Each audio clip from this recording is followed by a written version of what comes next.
Canadian politician faked Twitter posts to conceal Caribbean holiday. Here's a summary of the article. Ontario Premier Doug Ford is under pressure after admitting that he has known for weeks that his finance minister, who faked social media posts to conceal his location, had ignored a coronavirus lockdown to go on holiday in the Caribbean. Posts on Rod Phillips's social media accounts suggested that he remained home over Christmas, but it emerged on Tuesday that the minister flew to the island of St. Bart's in mid-December, despite his own government's advice to avoid non-essential travel. On Wednesday afternoon, Ford admitted he had learned about Phillips' tropical vacation 2 weeks ago and said he regretted not demanding his minister return immediately. The revelation of Phillips's Caribbean vacation came as Ontario reported 2 days in a row of record coronavirus cases. In a statement, Phillips said that he deeply regrets the trip and adding that if he had known Ontario would be in lockdown, he would not have left the country. In a video posted on Christmas Eve, seated beside a fire, glass of eggnog and decorated gingerbread house, Phillips acknowledges the challenges of the holidays and thanks residents for doing what they can to protect the most vulnerable in the province.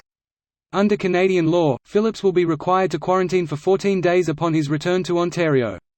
This post received a score of 9,900, with an upvote ratio of 97%.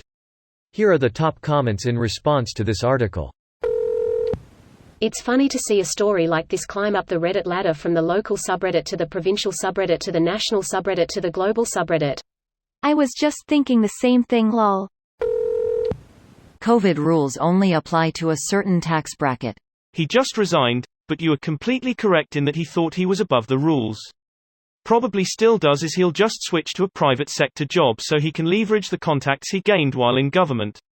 Edit. As you, Andy __ pointed out, he only resigned from his cabinet post as finance minister, not from his seat in parliament.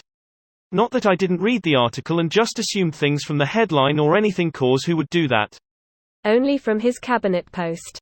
He's still a member of provincial parliament, for now. Provincial parliament, just to make it clear that he is a provincial politician, not federal. Doug Ford's cabinet. Doug is the brother of the late Rob Ford, who was infamous internationally for being a drug-pushing asshole as well as mayor of Toronto. Correction, Rob Ford wasn't a drug pusher, he was a crackhead. More of a drug puller, you could say. I heard him and Doughy were selling when they were in high school. Doug was selling, not Rob.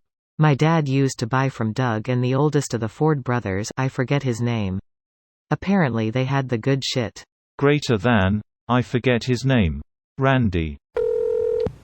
Greater than. On Wednesday evening, the Ontario Liberal Party shared a video clip of a conference the minister had participated in, 3 days after leaving the country. In the clips, Phillips is seen using a virtual backdrop of the province's legislative building.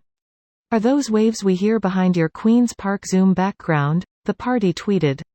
Hey you, get that air steel drum out of the mayor's office. And he's wearing a winter sweater too. It's incredible. He actually brought a sweater to the Caribbean to pull this off. No, that's to keep his cold heart from cooling the Caribbean too much. Greater than. In a statement, Phillips said that he deeply regrets the trip and adding that if he had known Ontario would be in lockdown, he would not have left the country. Who could possibly expect a lockdown in the most populous province during winter during a pandemic, after months of daily record case numbers? It's simply a black swan event you couldn't plan for. And the thing is, the advice to avoid unnecessary personal travel has not changed since the spring. The province has been telling people to stay home for months. This video was automatically created by Reddit to speech. The article and comments in this video were selected from Reddit according to their upvotes, and any paraphrasing was performed by smmry.com, without any human intervention.